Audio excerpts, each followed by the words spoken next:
Republicans plan to bring a stopgap spending bill to the House floor today. In failure to pass it could set up a possible government shutdown at the end of this week. Joining us now, former House Speaker Kevin McCarthy, who is now chairman of the policy group, the Alpha Institute. But you got friends in high places, still like Squawk Box, but in other high places. Do you think Johnson, he seems, when he says he's optimistic, he's been able to deliver on some occasions, former Speaker. But do you think he can do it again? Yeah, I was in the Hill yesterday and talking to a number of members, having dinner with them, especially when you look towards the Freedom Caucus, who normally won't vote for a continuing resolution. They sound like they're going to. So I think this thing gets passed today. What about... I was kidding. I called it the Borg Collective earlier. Hakeem Jeffries heads, they're in line. You say what you will about Democrats, but they stick together. There are some Democrats in some Trump, some areas that Trump did pretty well. I think there's 12 or so that they're wondering about. Will Johnson be able to peel any of those away from the caucus? Democratic caucus? It seems very odd why a Democrat would vote no on this, because some of this is Biden's policy, Biden's spending level. I don't see why they're voting no. It's easy when you're in the minority to get everybody to vote no, but Hakeem could not hold them when it was the censure vote. 10 of them broke away. A number of these Democrats sit in pretty competitive seats. It'd be stupid for them to vote no, because I truly believe in any shutdown, one party usually gets blamed. The Democrats have been talking about wanting to shut down. If I was a Republican, you don't want that shut down right now, especially where the market's at. But I think the Democrats would get blamed on this one, because there's no reason to be opposed to keep government open. It's what they've always talked about and how to move forward. When it's all said and done, does Mike Johnson need a couple or not? No, he could pass it on his own. It's just you always have a couple Republicans that just want to be problem childs. But now some of them will say they don't want to vote for it just because they want President Trump to call them. And President Trump has been able to get these people in line. Tom Emmer has done an extraordinary job as whip. I was very impressed of him able to get the reconciliation bill through. And so I think at the end of the day, they make this happen. Why do we have a $1.1 trillion deficit in the first 5 months of the fiscal year?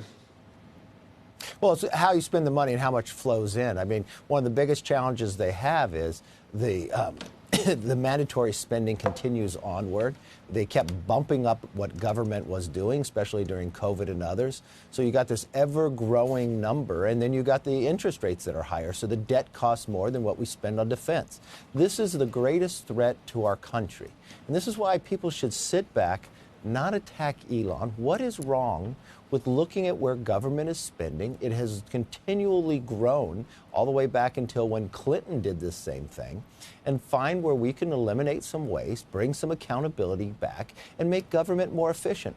Think about how fast the private sector had moved with technology and what better service you have. Just think of Uber.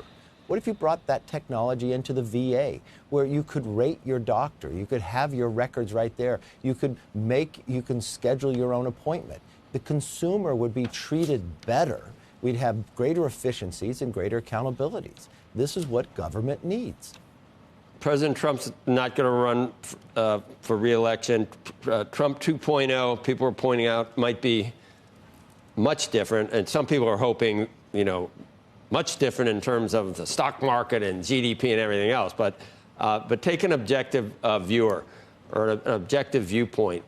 Will he be less worried about, a downdraft in the stock market or even the economy?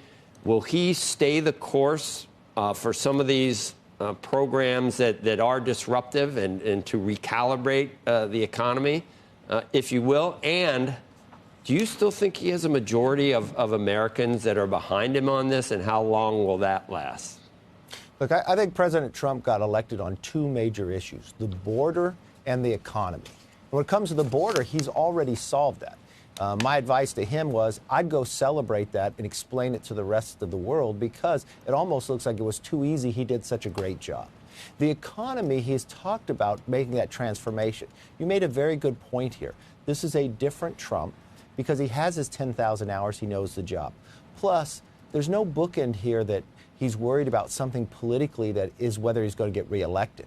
But if you're wondering if Trump will adapt or modify, I think that answer is yes. You've watched in the cabinet room in the last cabinet meeting talking about how Doge going into others. It doesn't mean he's going to stop trying to achieve the goal, but does he do it in a different manner where the cabinet members have a say? Keep the very best people, but let's find the efficiencies and let's work together.